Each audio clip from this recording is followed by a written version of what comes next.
Selamat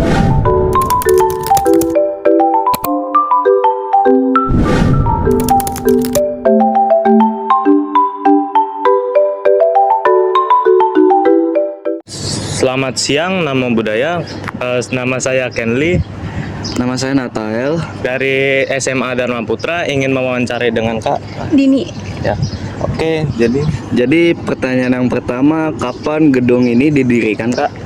Baik, gedung ini didirikan pada tanggal 25 Januari tahun 710 di bawah pemerintahan Gubernur Jenderal Johan van Hoorn dan diselesaikan pada tanggal 10 Juli tahun 1710 di bawah pemerintahan Gubernur Jenderal Abraham van Riebeeck. Dulu gedung ini tuh berfungsi sebagai balai kota atau kantor Dewan Pengadilan. baik. Oke, lanjut pertanyaan kedua. Kapan diresmikannya tuh gedungnya? Untuk diresmikan gedung ini sebagai museum, Ya. ini diresmikan pada tanggal 30 Maret tahun 1974 oleh Bapak Gubernur DKI Jakarta pada saat itu, yaitu Bapak Ali Sodikin. Oh ya. Lanjut pertanyaan ketiga. Siapa yang meresmikannya? Gubernur DKI Jakarta pada saat itu, Bapak Ali Sodikin. Oh, ya, pertanyaan keempat. Sejarah singkat mengenai berdirinya museum ini tuh seperti apa, Kak?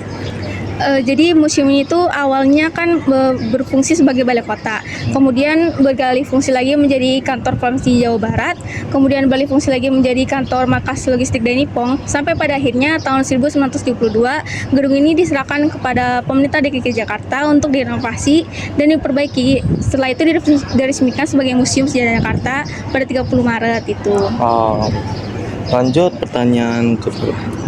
Alasan dibuatnya museum ini buat apa ya, Kak?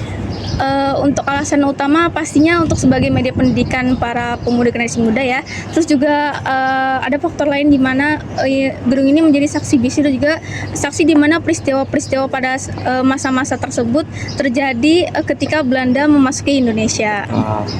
Oke, lanjut pertanyaan ini. Kira-kira apakah dampak untuk generasi muda gitu, untuk ya.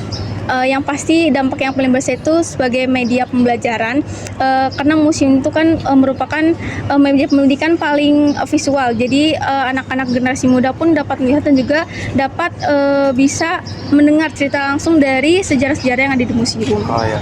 Lanjut pertanyaan. Kira-kira ada berapa jumlah koleksi yang ada di museum ini? Kurang lebih terdapat 1.000 koleksi. Sisanya terdapat di koleksi museum dan sisanya lagi terdapat di gudang. Oh ya. Lanjut pertanyaan terakhir. Apakah semua koleksi yang ada di museum ini hanya berasal dari satu daerah gitu?